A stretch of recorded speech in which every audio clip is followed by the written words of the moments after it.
A one-point game. They do have a timeout. Decide not to use it. Curry, way downtown. Bang! James on the drive. Anthony for three. Puts it in. Durant. You can't keep jumping that high, man. Says who? Bryant for the win. Toute la hype du basket américain est sur Sport en France. Bonjour à tous et bienvenue dans votre rendez-vous basket. On est parti pour 52 minutes de hype, de bonne humeur et d'analyse avec un homme qu'il faut désormais appeler coach. C'est Angelo Tsagarakis. Salut Angelo. Je suis enjaillé là, on a probablement le meilleur jingle de l'histoire des jingles des émissions. Ok. C'est pas possible. Là, tu te fais à ton nouveau statut. Oui, ça me fait toujours aussi bizarre à ce qu'on m'appelle coach. Maintenant, tout le monde, quasiment systématiquement, quand il me croise ou quand il me parle, il m'appelle coach. Tu l'as mérité. Donc, il va falloir Écoute, que tu y habitues. je me familiarise, ça fait plaisir. Bon, pas de Jean-Claude Mouaka aujourd'hui. Il est retenu à la Comédie Saint-Martin pour son spectacle Le plus beau jour de ma vie. Mais ne vous inquiétez pas, il sera de retour la semaine prochaine. On file tout de suite du côté des États-Unis.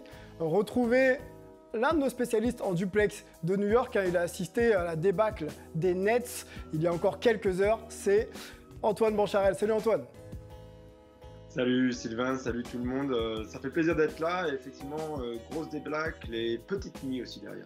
Ouais, petite nuit, bon courage, merci d'être là. On aura la chronique aussi d'Emric Parker qui continue de déambuler pour nous dans les rues de New York dans quelques minutes. Ne vous inquiétez pas, vous aurez cette chronique qui est déjà culte. On traverse les États-Unis, on va du côté de San Francisco retrouver Melvin Carsanti. Salut Melvin.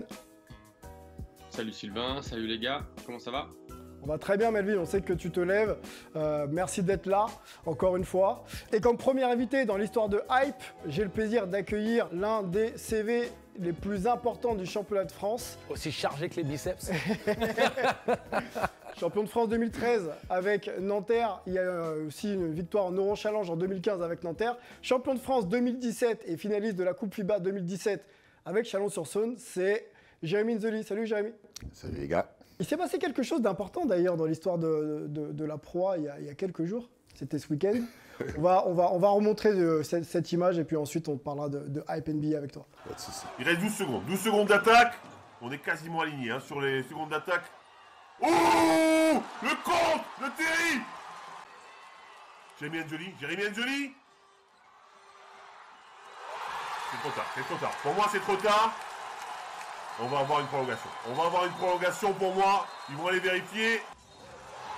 Et le panier accordé. Excusez-moi de vous avoir fait douter. Supporters d'Orléans. Bon, une victoire importante. C'était pas sur nos... Exactement, c'était pas sur nos antennes, mais il y avait, je crois, 30 points d'écart à la mi-temps. Donc, une remontada assez importante et une victoire justement importante pour essayer de rester en Betclic et League la saison prochaine.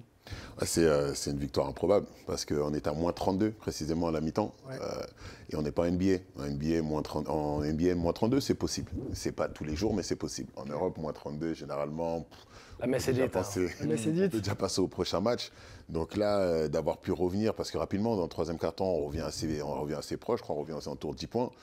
Mais on commence à se dire c'est peut-être possible et on réussit à le faire en plus au buzzer, à domicile, avec le public qui pousse et tout, donc c'était vraiment extraordinaire. Ils ont grappillé au fur et à mesure, ils reviennent à 15 points, ils ont du mal à passer en dessous du cap des 15, puis la rafale. Bon, ne bougez pas, on va enchaîner tout de suite avec le sommaire parce que c'est très très dense cette semaine, messieurs. C'est parti. Sommaire, on a une première rubrique que l'on appelle ici Hype ou pas Hype. 3 Français sont à l'assaut de la draft 2022, James Borrego n'est plus l'entraîneur des Hornets et Ja Morant, Scottie Barnes ont été récompensés par la NBA dans #Hype. Pour entraîner les Lakers, Shaq fixe ses tarifs et c'est assez élevé. Et on a appris cette semaine également une nouvelle collaboration Jordan Brand. Jérémy, donc notre invité, sera dans l'interview décalée avec moi. Puis on fera notre petit tour du côté de New York City avec Emric Parker dans sa chronique très fraîche, l'épisode 2. Les blessures, messieurs, qui s'accumulent en NBA, ce sera notre débat de la semaine. Et pour finir, on aura un gros focus Nets Boston, puisque ça s'est mal passé pour les hommes de Kevin Durant. Voilà pour le programme, messieurs, c'est dense. Est-ce que vous êtes prêts? On attendait que ça. C'est parti, hype ou pas hype?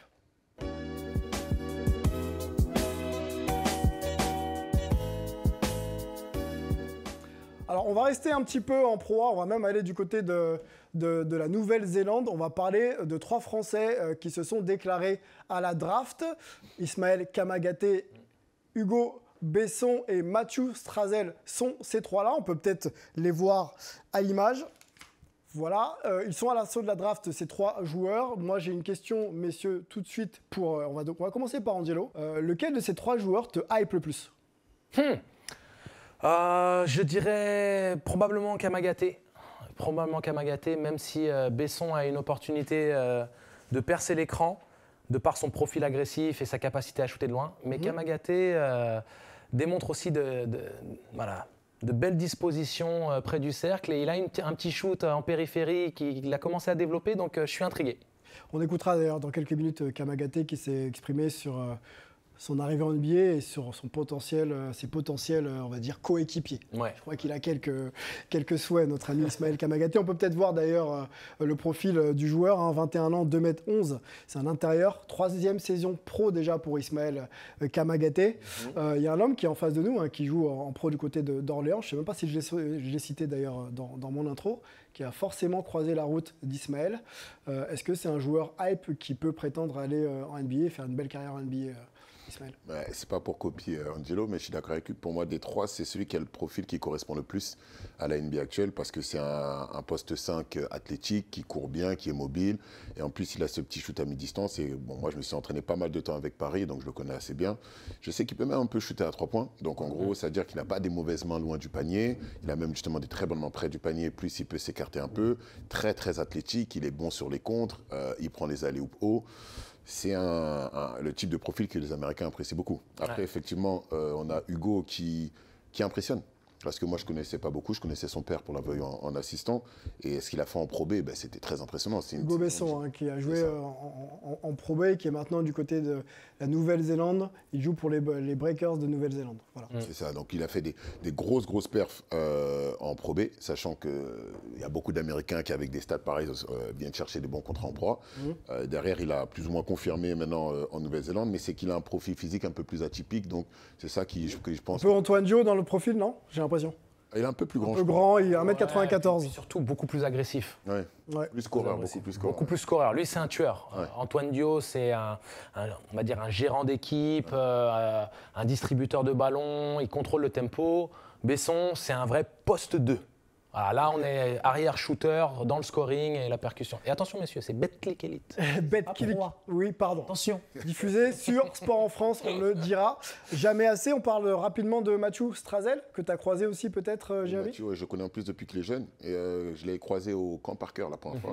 Et j'ai bien aimé sa mentalité, parce qu'il avait un peu la mentalité à l'américaine, un truc qu'on n'aime pas forcément en France, mais il n'avait pas peur de dire les choses, il a une grosse confiance en lui, et je trouve que c'est... Pas peur de prendre les tirs. Ouais. C'est ça, et c'est ça qui fait que dès sa première entrée avec Souler Zvezdan, il avait fait des gros matchs, je crois que c'était contre Barcelone, et il met des gros tirs, et il a montré qu'il pouvait déjà apporter en Euroleague et être un bon joueur dans une des meilleures équipes de la BetClick Elite.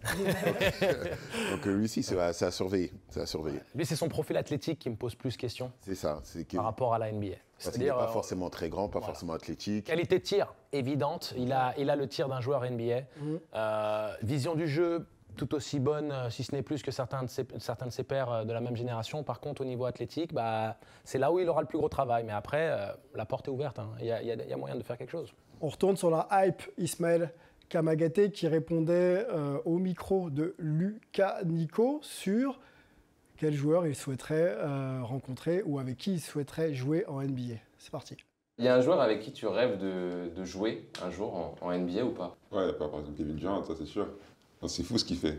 Après, bon, là ils sont un peu dans le dur, mais même Kyrie aussi, Kyrie Irving de Sondel, enfin, je sais pas comment il passe, mais il passe quand même, c'est un truc de fou. Antoine, je te lance sur la volonté d'Ismaël Kamagaté de jouer avec Kevin Durant. Bon, malgré ce qui s'est passé il y a quelques heures, Kevin Durant reste un joueur très très hype. Oui, clairement. On connaît un petit peu le profil de ce joueur-là, qui est quand même vu comme certainement le meilleur attaquant de toute la NBA. J'ai discuté justement avec un scout hier soir. Je conseille à tout le monde de regarder un match à côté d'un scout, ça fait toujours plaisir. Il Chose intéressante. Et c'était un scout que j'avais déjà vu il y a 2-3 semaines, avec qui on avait pas mal parlé, Ismaël Kamagaté, qui a tapé dans l'œil. Il est dans la conférence Ouest, je ne peux pas dire pour quelle équipe, mais il le regarde de très très près. Je suis un petit peu surpris qu'on ne parle pas d'Ousmane Dieng, parce que lui, clairement, il est toujours annoncé comme lottery pick, alors que Kamagaté serait plutôt celui qui a une chance au premier tour des 3. Et maintenant, pour Mathieu et Hugo, c'est plutôt à eux de faire monter leur stock, notamment en venant sur tout ce qui est les workouts, etc., avec les franchises. Je rappelle, Sylvain, pour le scouting, c'est vraiment le terme qu'on utilise pour les recruteurs des franchises NBA qui sont mandatés à voyager dans le monde entier. Voilà, c'est pour ceux qui ne sont pas familiers. Dès qu'on parle de scout dans le jargon basket, ce sont les gens qui sont là pour observer les talents et donner l'info. Eh ben, je te relance sur le mot draft parce qu'on ne l'a pas du tout défini. Oui, alors la draft, c'est ce principe d'élection des équipes NBA qui ont le droit de choisir parmi le pool de talents, de joueurs qui se sont présentés ou qui sont éligibles, de par leur année de naissance, à être sélectionnés par une équipe NBA. Très bien, merci. Très efficace. Deuxième news, messieurs, on va du côté des coachs démis de leur fonction. On en a, nous ici, noté 3. James Borrego, déjà, hein, c'était le plus récemment qui vient d'être coupé par son équipe des Charlotte Hornets. Mais on peut y ajouter Frank Vogel et Alvin Gentry. Vous voyez là à l'image les pourcentages. Hein. James Borrego, ça reste quand même positif. Et les deux autres, donc Frank Vogel et Alvin Gentry, négatif. J'ai une question pour Melvin. Melvin, lequel de ces 3 a le plus de chances de retrouver un banc la saison prochaine? Pour moi, je dirais quand même Frank Vogel, même si j'ai été assez surpris de voir la news sur le limogeage de James Borrego, qui avait quand même réussi à créer quelque chose à Charlotte. Alors après, on en avait parlé la semaine dernière, notamment de l'école Popovich. C'est un autre ancien assistant de Greg Popovich. Il avait vraiment réussi offensivement à construire une identité pour ces Hornets derrière la Melo Ball. Malheureusement pour eux, la défense, c'était une des pires défenses de la ligue. Et quand tu perds 2 années de suite en play-in de plus de 25 points, ça fait tâche. Et je pense que malheureusement, le general manager des Hornets et Michael Jordan, le propriétaire des Hornets, ont dit ça suffit et ont décidé de passer à autre chose. Jérémy, on parlait un petit peu du cas James Borrego en off. Bilan positif. C'est surprenant quand même, un limogeage? Je trouve ça assez sévère parce que malgré tout, il est une équipe très jeune. C'est une équipe qui est encore en construction. C'est des joueurs qui continuent d'apprendre, d'emmagasiner de l'expérience. Donc, effectivement, les 2 années en play ne se sont pas très bien passées, mais ça reste un coach qui les a mis en positif. Et on sait qu'en NBA, dans les phases de reconstruction, c'est difficile de passer le cap du positif.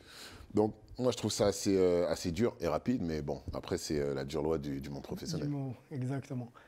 Troisième news, on y va. La NBA continue de récompenser ses meilleurs employés de l'année. Et cette semaine, c'est le titre de meilleur débutant de la saison régulière qui a été décerné à Scottie Barnes et le titre de meilleure progression de l'année à Ja Morant. On va aller d'ailleurs sur le premier awards, la première récompense donc, de Rookie of the Year, vous avez compris, donc meilleur débutant de l'année. La liste de 3, on peut peut-être la revoir. Il y avait donc Scottie Barnes qui prend l'awards. Il était accompagné d'Evan Mobley et de Cunningham, voilà. Ouais. Kate Cunningham. Kate Cunningham, j'allais dire Dante Cunningham. Ça, c'est l'habitude. On a tellement l'habitude de dire Dante. C'est autre chose. Antoine, qui est non loin de Toronto, hein, quand on est quand même à New York, on n'est pas si loin. Surprise quand même, ou finalement mérité l'élection de Scottie Barnes? Non, quand même dans les dernières semaines, ça se profilait qu'au moins il était à égalité, on va dire, avec Mobley, sur tout ce qui est justement un petit peu la hype, puisque les votants sont en plus les médias qui réagissent un petit peu quand même à ça, ou qui des fois se penchent un peu plus sur des joueurs sur lesquels ils n'ont pas eu le temps de se pencher pendant la saison. Et c'est vrai que quand on regardait un petit peu ce qui se profilait, même si Mobley était un candidat tout aussi valable, et que la différence n'a d'ailleurs pas été énorme au vote, franchement, ça reste très mérité, il n'y a pas de scandale, il n'y a personne qui est choqué. Scottie Barnes mérite cet award.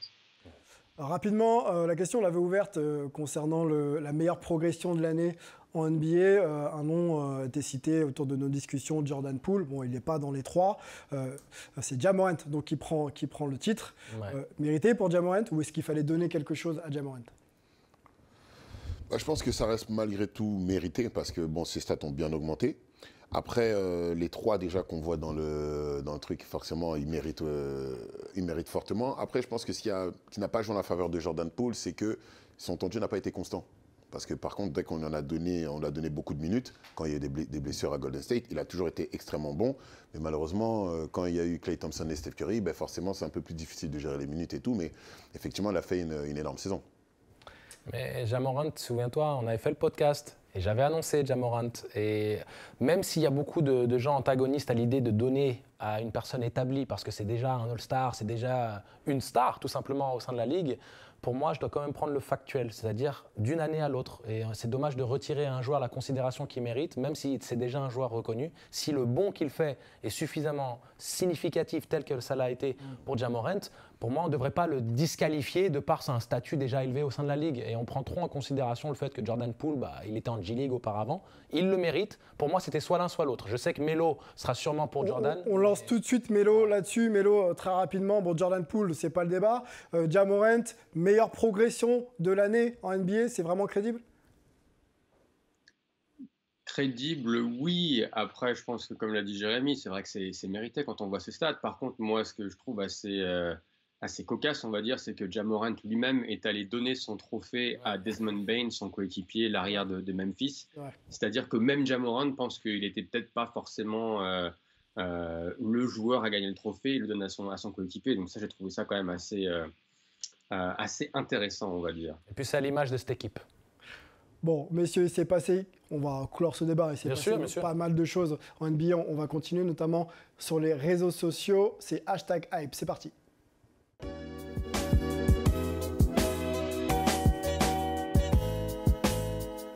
Jérémy, on t'explique un peu comment ça marche ici. La rédac de Hype et de Sport en France scrute un petit peu les réseaux sociaux et dès qu'on a un post qui nous hype justement, qui nous fait réagir, eh ben on le met de côté. Et là, ça concerne Shaquille O'Neal. Tu te souviens de Shaquille O'Neal, hein, la légende des Lakers, 4 fois champion NBA plutôt, 3 avec les Lakers et un titre avec Miami, qui s'est exprimé sur un potentiel retour sur un banc, en tout cas...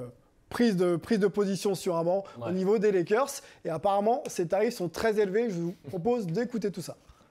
If the Lakers offer me $25 million a year for 4 years, I'll coach the Lakers. If they give you 25 a year? $25 million a year?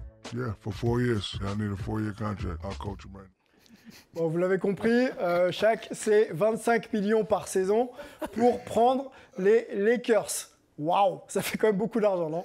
Qu'est-ce que t'en penses, Jérémy? Businessman. Ouais. Bon, je me demande est-ce qu'il rigole ou est-ce qu'il est sérieux, mais...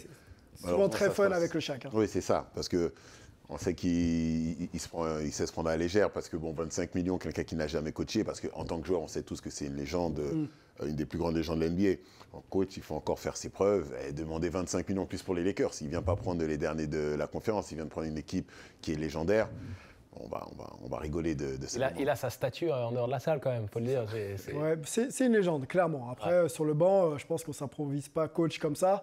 Melvin, toi qui es non loin de la Californie, enfin tu es en Californie d'ailleurs, mais non loin de Los Angeles, est-ce que tu penses qu'un Shaq, avec tout ce qu'on en dit et toute sa stature, peut s'asseoir un jour sur un banc et éventuellement celui des Lakers? Je pense qu'il peut s'asseoir sur un banc, dans un parc, il n'y a pas de problème. Sur le banc des Lakers, ça va être un peu plus compliqué. Comme le disaient Jérémy et Angelo, il n'a absolument aucune expérience. Donc, surtout après la saison que viennent de faire les Lakers, j'ai beaucoup de mal à imaginer que Shaq soit même, en tout cas que les dirigeants des Lakers le considèrent comme un candidat potentiel. C'est inconcevable qu'il coach tout court, hein. Soyons très honnêtes. Il n'a absolument rien d'un technicien. Il est intéressant dans ses interventions sur la chaîne TNT qui couvre la NBA parce qu'il apporte son vécu de joueur, il est rafraîchissant, il a de l'humour. Mais dans l'absolu, il y a souvent des interventions qui te laissent perplexe dans une capacité de réellement gérer une équipe. Hein. Je pense que le Shaq se fixe par contre aucune limite. Hein. Vous souvenez quelques films bien sentis qu'il a pu faire. Ça l'a pas gêné le Shaq. Messieurs, il faut qu'on avance. On a un deuxième poste et surtout une deuxième information liée à Jordan Brand, la marque Jordan Brand qui est portée à peu près par tous les gamins du monde entier et pas que d'ailleurs, va s'associer avec le célèbre manga Naruto. Jérémy, Naruto, ça te parle? Peu.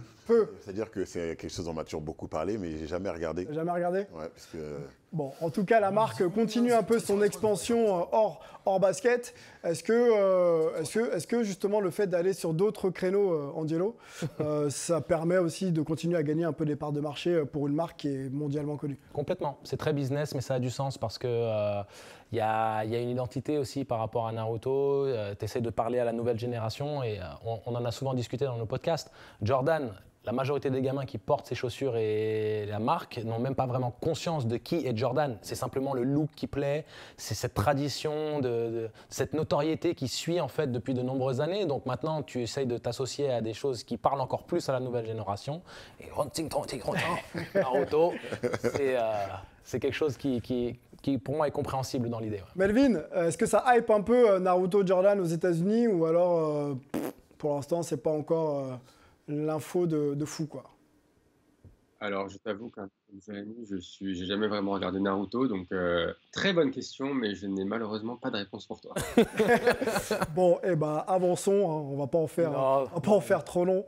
Ça devrait quand même plaire à cette génération de lecteurs de manga, ça c'est une évidence, et je crois d'ailleurs que ça devrait arriver sur les chaussures de Sa Majesté Michael Jordan. J'ai regardé tout Naruto. À suivre, les collectionneurs de chaussures vont peut-être pouvoir aussi se régaler. On va discuter maintenant avec Jérémy, notre invité, le joueur d'Orléans Loiret Basket, dans l'ITV décalé. C'est parti.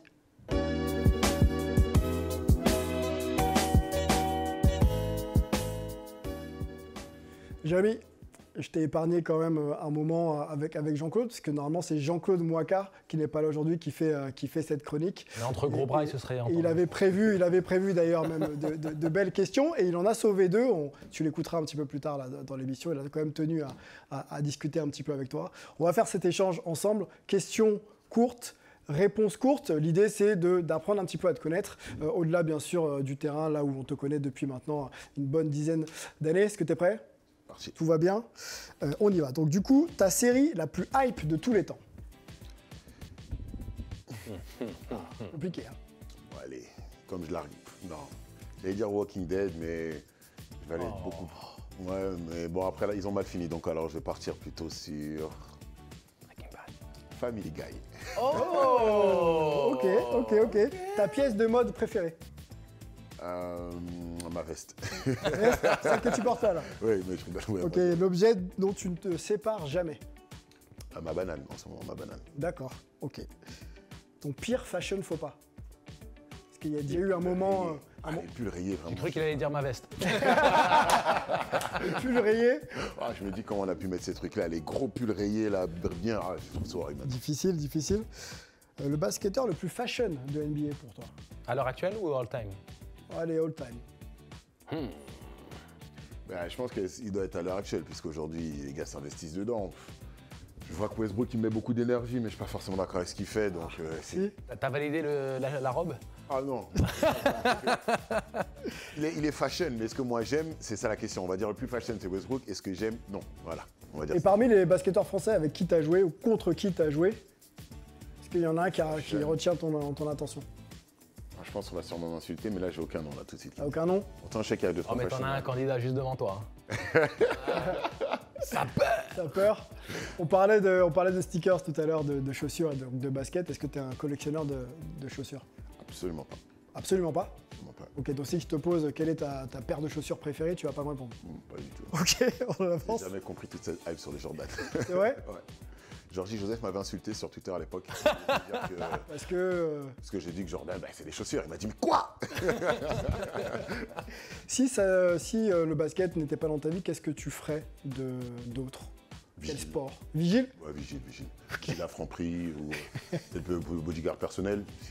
Si quelqu'un recherche au passage, salut, appelez-moi. Reconversion tracée. Tu joues un petit peu aux jeux vidéo ou pas? Ouais. Fortnite ou NBA 2K? FIFA. Oh. Allez, bim. Donc le basket, non. FIFA. Non, c'est pas assez réaliste. C'est chiant, j'aime pas. Moi personnellement, j'aime pas. Après, je sais qu'il y en a qui aiment beaucoup, mais moi, je préfère FIFA. C'est vrai que dribbler tout le terrain avec le même joueur dans FIFA, c'est pas facile. C'est vraiment réaliste. Allez, on passe sur du son. Tupac ou Jay-Z? Jay-Z, c'est plus ma génération. Ok.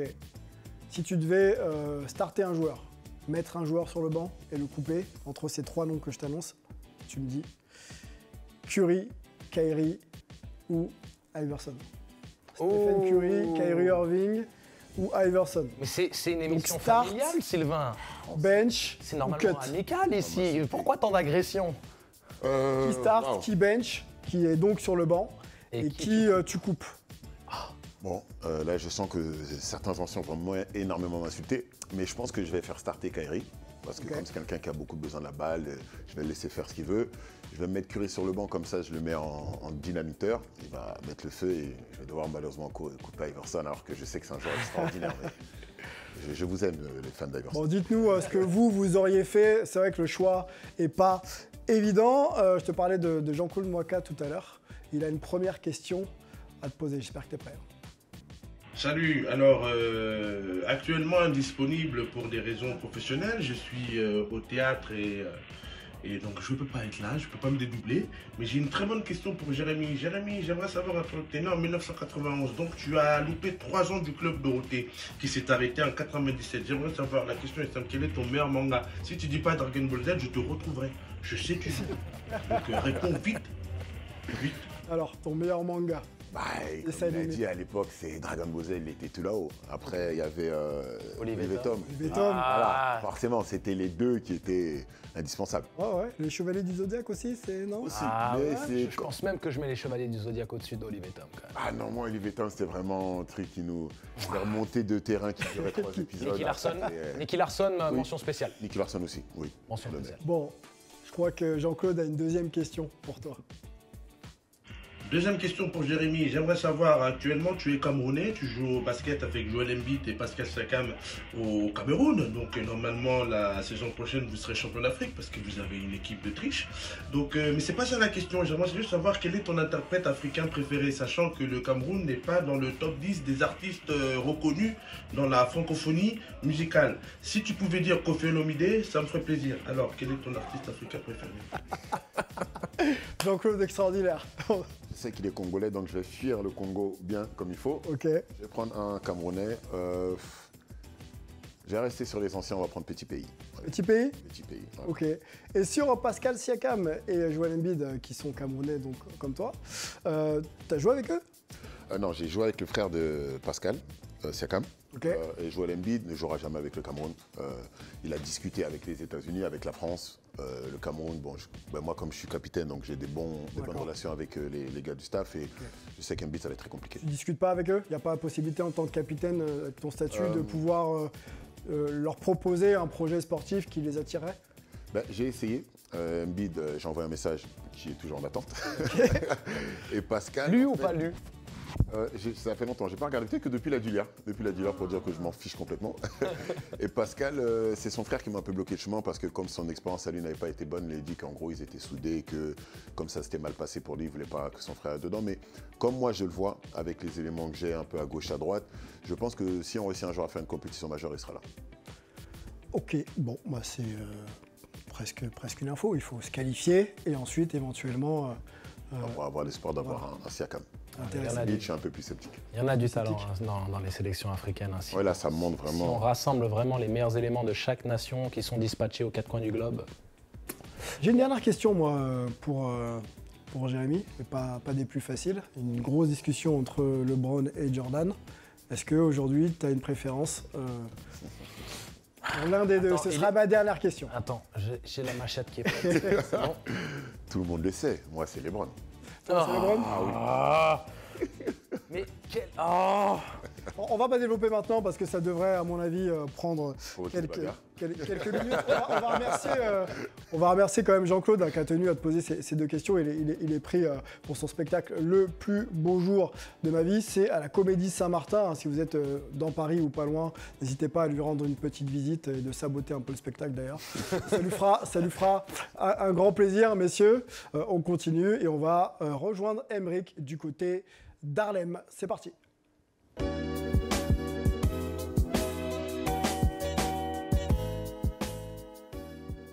Jérémy, la semaine dernière, on a demandé à Jean-Claude Moika s'il connaissait New York. Il nous a dit qu'il y était allé un jour, simplement. Donc c'était la réponse de Jean-Claude. Est-ce que toi, tu connais New York? Je lui repose donc la même question. Pas du tout, mais comme Evan Fournier y joue, peut-être que je risque de faire un petit passage là-bas tout à l'heure. Écoute, on va faire un passage avec Emeric du côté d'Harlem. Et puis ensuite, on aura une discussion tous ensemble. Tu sais l'heure qu'il est, c'est la chronique fraîche et c'est sur Sport en France. 38 is new, the 357's a little older. Everything else is for the shoulder. If you don't know nothing about, no. 38 is new, the 357's a little older. Everything else is for the shoulder. If you don't know nothing about, no. Vraiment des terrains partout. Surtout à Harlem. New York, c'est 1800 terrains extérieurs partout dans la ville, disséminés dans les 5 boroughs, Staten Island, le Bronx, Queens, Brooklyn et Manhattan. Là, nous sommes dans le parc de Saint-Nicolas, St. Nicholas Park, au pied du City College, qui est une des facultés les plus vieilles de New York. C'est là que le basket organisé à l'université a commencé à New York. Mais se balader dans la ville de New York et arpenter ces terrains, contempler l'art au sol, l'art sur le côté, sur les murs, c'est vraiment saisir l'importance culturelle du sport. Le sport, ce n'est pas uniquement que de l'activité physique, c'est une vraie culture. La quantité de terrain sur Harlem est vraiment phénoménale. Et puis toujours cette ambiance de quartier, vous voyez, avec des petites tables pour jouer aux échecs ou aux dames. Là, on est en hiver, mais c'est vrai que dès le printemps, eh bien, les anciens du quartier arrivent, mettent la sono à fond. Il y a une ambiance vraiment incroyable avec ces grillages, cette briquette et puis les sirènes en arrière-plan. Une ambiance hors norme, hors du temps, tellement new-yorkaise, tellement urbaine, un régal.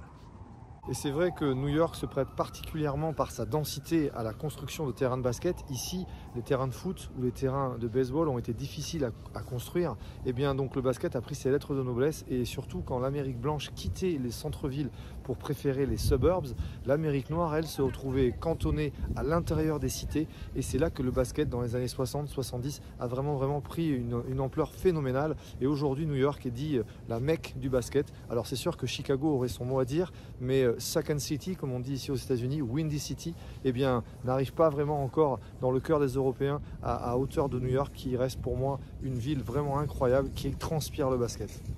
En plus de tous ces terrains new-yorkais qui sont en extérieur, je t'emmène maintenant dans ce que les New-Yorkais aiment particulièrement pendant les mois d'hiver, le Rec Center. Le Rec Center, c'est une salle de sport, un peu comme un YMCA, mais ça appartient à la mairie de New York. Il y en a environ une trentaine dans tous les 5 boroughs, et ça permet de faire du sport indoor. Tu vois, ce que j'aime bien dans ces buildings new-yorkais, c'est cette brique colorée, et puis ça donne vraiment une ambiance urbaine, même à l'intérieur des bâtiments. Cette ambiance un peu industrielle. C'est pas forcément rénové, c'est dans son jus, c'est super.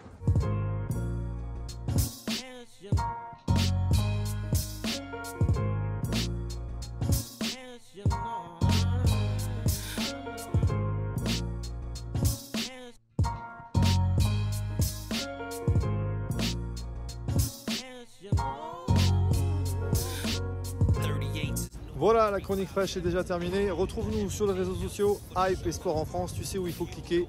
La chronique fraîche, c'est ta dose hebdomadaire week-end en direct de New York. Emballé, c'est pesé, directement livré dans ton salon. Tu sais où nous trouver. À bientôt ici à New York. Jérémy, la culture street aux États-Unis, la culture urbaine et le basket, c'est voilà, ces deux éléments qui vivent très bien ensemble depuis toujours, j'ai envie de dire. Est-ce que toi, quand tu vois un petit peu ce que tu vis à travers la France, le basket et la hype du basket français, est-ce que tu sens qu'il y a aussi une culture basket qui grandit et qui tend à ressembler à celle qu'on vit aux États-Unis ou qu'on a aux États-Unis? Je pense qu'on a encore beaucoup de chemin pour essayer de faire ce qu'ils font aux États-Unis, parce que le basket et le sport, de manière générale, chez eux, c'est vraiment un autre niveau. Mais aujourd'hui, ça commence à prendre une autre ampleur. Parce que je me rappelle à mes débuts, quand je disais que j'étais basketteur pro, on me disait « Ah bon, c'est un métier, basketteur okay. ?» On me disait « Mais tu fais quoi, par contre, comme métier ?»« Basketteur, oui, mais ton vrai métier. Okay. » Alors qu'aujourd'hui, maintenant, on commence de plus en plus à se rendre compte. Donc effectivement, c'est vraiment quelque chose qui est en train de prendre de l'ampleur. Et même la considération que les gens ont de l'athlète. Une vraie culture, quoi. Oui, il y a un vrai respect, il y a une vraie appréciation, parce que c'est le modèle déjà sociétal que le sport mène vers le haut, et que individuellement c'est un outil pour s'améliorer, être mieux dans sa peau et autres. Et puis il y a une vraie considération de ce que représentent les valeurs du sport, qui sont transposées dans le milieu de l'entrepreneuriat, de l'entreprise tout court. Ouais. Et ça a changé maintenant, ça commence à changer en France et dans le monde entier. On commence à recruter les athlètes et à les considérer tels qu'on devrait les considérer, mais en France ça a mis beaucoup de temps. Ouais. Et si on va changer de sujet, on va bien sûr continuer à parler basket, et on va se rapprocher de la NBA et de la santé des joueurs dans le débat de la semaine.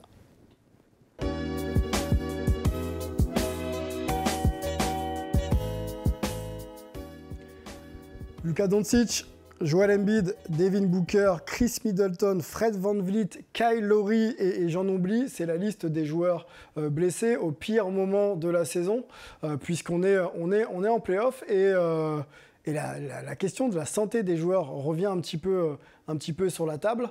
Moi, je vais me tourner vers Jérémy, qui est joueur donc, du côté d'Orléans.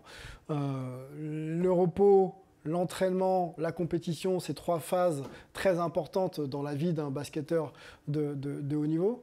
Quand tu vois cette liste qui s'allonge, est-ce que tu te dis pas qu'en NBA, on joue pas un peu trop quand même? Oui et non, dans le sens où, effectivement, on n'a pas envie de voir ces gens-là blessés, puisque c'est ces gens-là qui donnent encore une autre ampleur au match en play-off. Mais ça fait des années que ça a toujours été comme ça, et chaque année est plus ou moins différente. C'est pas chaque année qu'on a les plus gros joueurs blessés, mais c'est vrai qu'à ce moment-là, quand il y a une blessure, c'est encore plus impactant, mais on sait qu'une blessure peut survenir à tout moment. Après, on ne peut pas omettre le fait qu'ils jouent énormément de matchs, parce que 82 matchs en l'espace de 6 mois, pour que les gens aient un peu une idée de comparaison, nous, il nous faut 10 mois pour en jouer 34. Donc, quand on voit qu'eux, c'est 82 en à peine 6 mois, et derrière qu'il faut encore jouer tous les playoffs avec tout ce rythme effréné, ça reste un rythme qui est très très dur.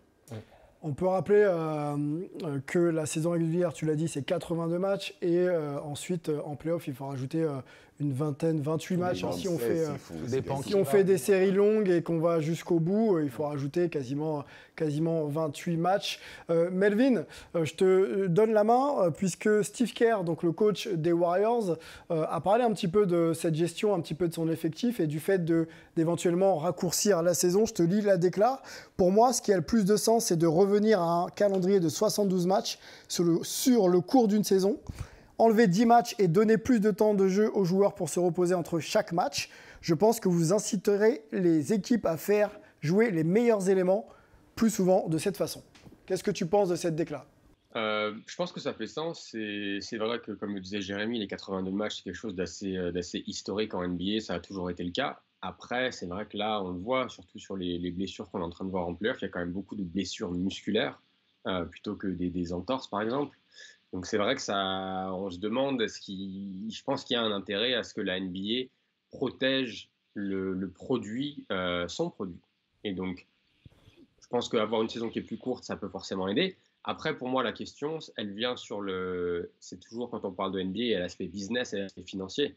C'est-à-dire que si tu enlèves 10 matchs de saison régulière, c'est du manque à gagner pour les franchises et pour les propriétaires. Et une réduction de matchs devra être approuvée par ces propriétaires. Donc d'un côté, tu as l'aspect financier, de l'autre côté, tu as l'aspect marketing. Et la NBA a besoin que ces stars soient sur le terrain pour pouvoir promouvoir la NBA. Donc, il va falloir trouver la bonne balance. Alors, on va aller tout de suite sur une autre décla d'Adam Silver, qui est le grand patron de la NBA et qui revient sur le point économique. Nous avons étudié donc la question de la diminution donc, de la saison et nous avons diminué le nombre de matchs la saison dernière en raison de problèmes liés à la pandémie. Nous avons retiré 10 matchs la saison dernière et personne ne l'a vraiment remarqué. C'est toujours un équilibre pour les équipes et les joueurs. Cela représente une réduction de revenus et les joueurs ont des carrières relativement courtes. Cela ne peut pas fonctionner économiquement. On voit qu'ils sont un petit peu coincés entre l'idée de penser à la santé des joueurs et bien sûr de faire rentrer le plus d'argent possible ou de maintenir en tout cas un équilibre économique important pour cette ligue. Oui, moi personnellement, comme l'a dit Antoine, et je sais que notre historien du crew Hype, l'ami Antoine, pourra encore en attester encore mieux que nous. Historiquement, il n'y a pas eu autant de blessés alors que la NBA était plus rugueuse. Les règles défensives permettaient beaucoup plus de contacts, beaucoup plus de bagarres, beaucoup plus de tout en fait. Alors oui, le style de jeu aussi peut-être plus difficile parce que le rythme est plus élevé, plus d'usage du corps. Peut-être, je le prends en élément d'analyse, mais dans l'absolu, les rosters NBA peuvent être poussés à 15 joueurs, donc on peut faire plus de rotation et donner... Même avec les tours. Exactement.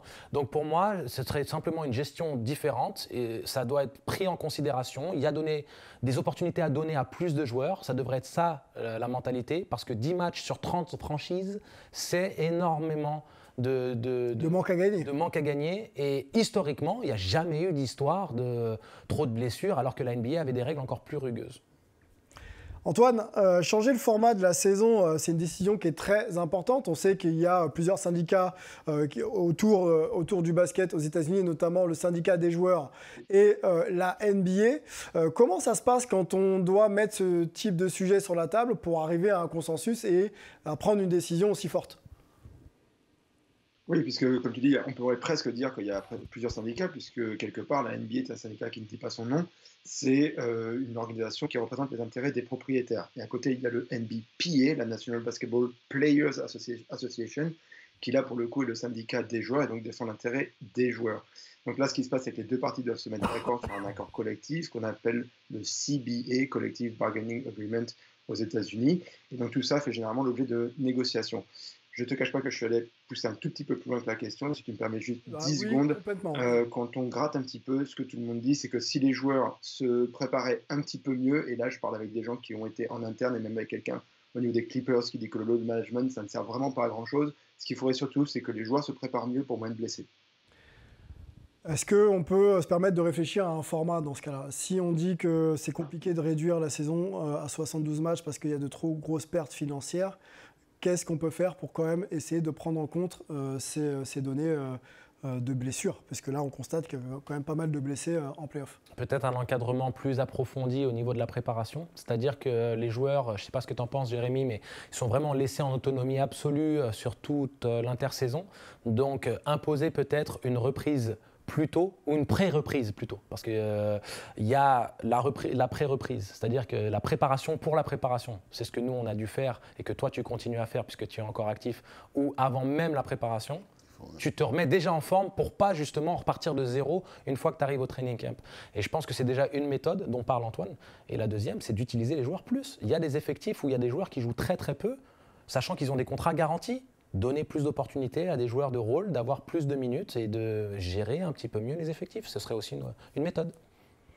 Melvin, je ne te relance pas sur ces idées de format. Allons sur les playoffs et l'actualité. Je te redonne des noms. Luka Doncic, Joel Embiid, Devin Booker, Chris Middleton, Fred VanVleet, Kyle Lowry. Sont tous donc absents momentanément. On espère qu'ils reviendront peut-être un petit peu plus tard. Quelle absence, selon toi, impacte le plus sa franchise? Alors, il y a un nom que tu n'as pas cité et qu'on ne voit pas sur l'écran, c'est Ben Simmons. Non, je rigole. Tu n'as pas joué un match pour les Nets de Brooklyn, Ben Simmons. Vas-y. Pour moi j'ai envie de choisir Devin Booker parce que c'est une blessure qu'il a eue à répétition, qu'il avait déjà eue cette saison. Mais par contre, son absence change complètement la façon de jouer des Suns. C'est-à-dire qu'avant, c'était Chris Paul et Devin Booker, un peu à toi, à moi, mais aussi un très gros collectif. Et là, dans son absence, on demande à d'autres joueurs, des joueurs un peu plus secondaires, qui n'ont pas forcément l'habitude d'avoir le ballon autant entre les mains, que ce soit Jay Crowder, Mikal Bridges, Cam Johnson, qui sont tous ailiers, de répondre présent. Et là, on voit que contre les Pelicans, lors du premier tour, c'est un peu plus compliqué pour eux et ils vont devoir essayer de s'extirper de ce premier tour alors qu'ils sont à 2 victoires partout contre les Pelicans. Antoine, sur ces noms-là, est-ce que tu ne penses pas que le début des playoffs, en tout cas le premier tour, est un peu faussé quand on voit que Doncic, bon, là, il est revenu depuis et ça va beaucoup mieux, mais que Joel Embiid blessé, Devin Booker blessé, Chris Middleton, Fred VanVleet, est-ce que ça ne fausse pas un peu le début des playoffs? Ouais, c'est clairement un gros problème, encore une fois, quand on a une NBA, un sport comme le basket qui est un sport collectif, mais qui, on le sait, au niveau business et aussi au niveau du jeu, est quand même très très porté par des joueurs majeurs, des joueurs stars. Forcément, s'ils ne sont pas sur le terrain, ça pose un très très très gros problème. Et donc voilà, la question des blessures, les joueurs disent que c'est parce qu'ils jouent trop de matchs, etc. Mais ce qui se dit en interne, c'est que, encore une fois, il y a des moyens de se préparer pour être moins blessé. Des fois, c'est un coup de pas de chance. Des fois, c'est de l'usure, de la fatigue. Mais il y a aussi d'autres choses derrière. Allez, un dernier mot avec Melvin et ensuite on enchaîne. Ouais, moi, je suis pas d'accord sur le fait que ça fausse au début des playoffs parce que si tu regardes historiquement, les blessures, ça fait partie du jeu.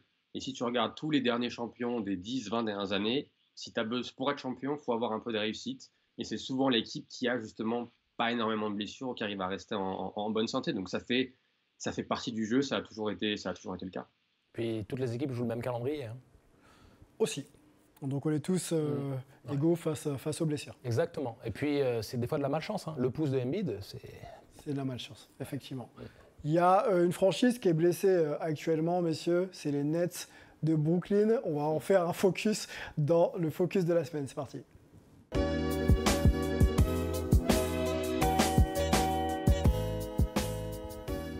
Bon, on va pas se le cacher, on s'attendait à une série équilibrée face aux Boston Celtics. Les Nets de Brooklyn sont éliminés et sans avoir gagné un match, donc 0-4. On peut revoir d'ailleurs le récap de ces matchs. Donc une défaite, courte défaite, 115-114 pour le Game 1. Le Game 2, c'est 114-107. Le Game 3, c'est 103-109.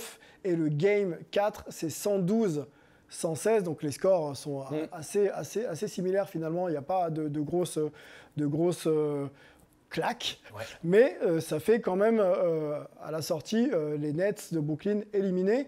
Je me tourne vers Jérémy. Est-ce que tu as suivi cette série? Et surtout, est-ce que là, quand tu te lèves le matin, que tu te dis mince, Kevin Durant est sweepé par les Celtics, est-ce que ça te surprend?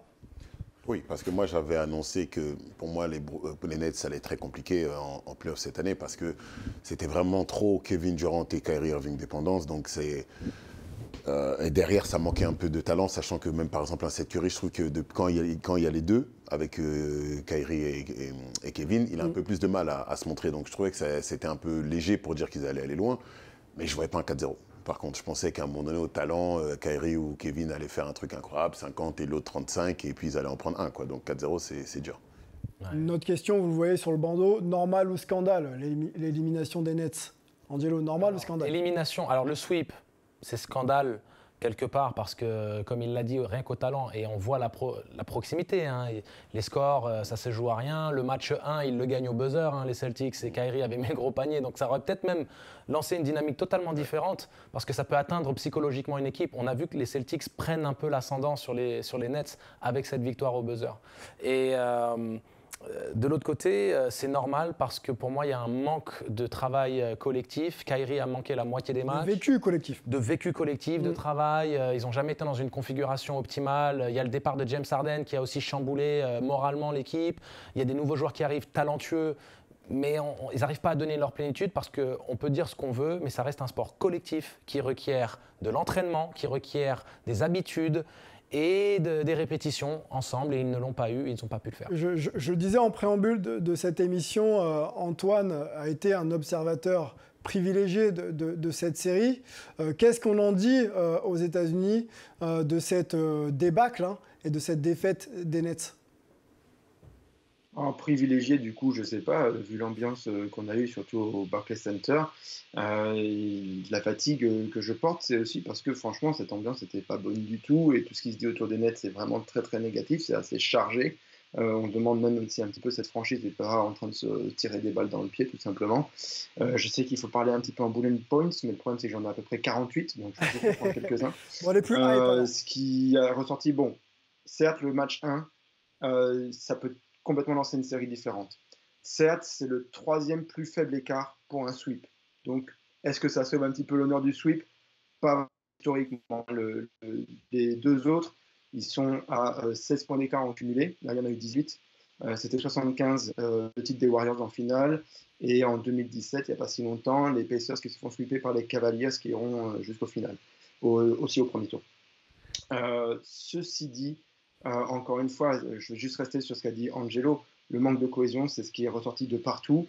Mais ce qui fait vraiment, vraiment, qui choque tout le monde, c'est que aucun des acteurs importants qui peuvent changer ce cours-là n'en font vraiment de l'analyse juste, ferme et même une forme d'un petit peu d'excuse ou d'assumer la responsabilité de dire qu'on va la changer. On a un Kyrie Irving qui dit qu'en gros, c'est des barrières extérieures, c'est les médias qui viennent polluer le vestiaire, on a des joueurs qui sont pas assez imperméables à ça et qui après se laissent prendre dans ce genre de truc. C'est franchement impensable. Et puis derrière, il assène que lui et Kevin Durant, aux côtés de Sean Marks et Joe Tsai, le propriétaire des Brooklyn Nets et Sean Marks, donc le manager général, vont continuer de mener la barque de cette franchise et que ça ira mieux l'an prochain. Franchement, il faut arrêter. Alors, je te sens un peu marqué, Antoine. Garde le sourire, hein. La vie continue. C'est vrai que c'est une vraie déception du côté de Brooklyn. Peut-être qu'elle s'explique, cette déception. Justement, on voit les stats de Kevin Durant, hein, qui a été méconnaissable sur ces 4 matchs. Moi, je vais aller vers Melvin. 2 questions. La première sur le jeu. Kevin Durant a été ralenti, hein, clairement stoppé par Boston. Est-ce que tu peux nous en parler? Et moi, ce qui m'intéresse maintenant, c'est de savoir quelle va être la suite, quelle doit être la suite. Est-ce qu'il faut continuer comme ça? Ou est-ce qu'il faut repartir peut-être sur un projet un peu moins ambitieux sur le papier, mais peut-être un peu plus en cohésion? Alors, merci de cette question parce que c'est vrai que c'est facile de parler des Nets, de parler de leurs stars sur le papier. C'est vrai que c'est quelque chose qui aurait dû faire beaucoup mieux. Mais il y a quand même un adversaire en face. Il y a les Boston Celtics qui ont, il faut le rappeler, la meilleure défense de la NBA et de loin depuis 2022, depuis début janvier. Et ils ont surtout l'effectif quasiment parfait pour le ralentir. Ils ont 5 ou 6 joueurs qu'ils ont déployés sur Kevin Durant. C'est des joueurs qui sont grands, des joueurs qui ont une envergure de bras assez impressionnante. Ils sont physiques et ils sont extrêmement agressifs. Et ce que Ime Udoka, le coach de Boston, qui était assistant chez les Nets la saison dernière en charge de la défense, a réussi à faire, c'est qu'il a vraiment réussi à construire une défense collective. C'est-à-dire que personne ne peut limiter, ralentir Kevin Durant en 1 contre 1. C'est quasiment impossible. Mais par contre, tu peux le faire quand tu as une défense collective. C'est ce qu'on a vu avec les Celtics. C'est-à-dire que quand Durant passe son adversaire direct, les aides défensives, donc les joueurs qui défendent sur les autres joueurs, viennent pour aider leur coéquipier qui s'est fait battre en 1 contre 1. Et parce qu'ils ont cette envergure extrêmement grande, ils sont capables de ressortir quand la passe est faite, si la passe est faite, parce que Kevin Durant a été un peu entêté à vouloir, surtout sur les 2 premiers matchs, à vouloir un peu essayer de faire un one-man show. Et malheureusement, ça n'a pas marché. Donc, moi, je continue à faire confiance à Kevin Durant. On peut poser aussi la question pour conclure à Jérémy. Rapidement, Kevin Durant, est-ce que c'est un bon capitaine de bateau? Je pense qu'il faut se lever et dire à Kevin Durant, va-t'en. Je pense qu'il ne faut pas oublier que malgré tout, à l'heure actuelle, ça reste un des meilleurs joueurs de la NBA. Donc dire que quelqu'un va se lever et lui dire de partir. Donc on continue. Moi, je pense que oui, ils sont obligés. Bon, il a prouvé à Kevin Durant, double MVP de finale NBA. Ouais, moi, je pense c'est pas Durant le problème. Bon. C'est pas le coach le problème. Ok. On fera le bilan, des Nets. Il y a pas mal de choses à dire. Ouais. Leur saison a été assez compliquée. Ils sont donc éliminés 0-4. Messieurs, c'est déjà l'heure de conclure cette émission. Ça passe tellement vite. On va remercier Angelo, qui a un emploi du temps de ministre. On rappelle qu'il est sélectionneur national de basketball 3-3 et qui file à l'aéroport. On va remercier également Emric Parker du côté de New York. On va remercier Melo et Antoine. Et puis, on va remercier Jérémy qui était notre premier invité. Merci d'avoir été là, Jérémy. Tu reviens quand tu veux. Avec plaisir. Avec plaisir. Ok, ça marche. On va remercier les équipes. Avec la même veste. Avec la même veste. On va remercier les équipes techniques et Lucien, notre chef d'édition en régie. Vous pouvez retrouver l'émission en replay sur sportenfrance.com et sur l'application que vous pouvez télécharger gratuitement. Donc n'hésitez plus. Et vous aurez aussi droit à un audio sur Spotify, Apple Podcast et Deezer dans quelques heures. Bonne hype à tous et à bientôt. Ciao.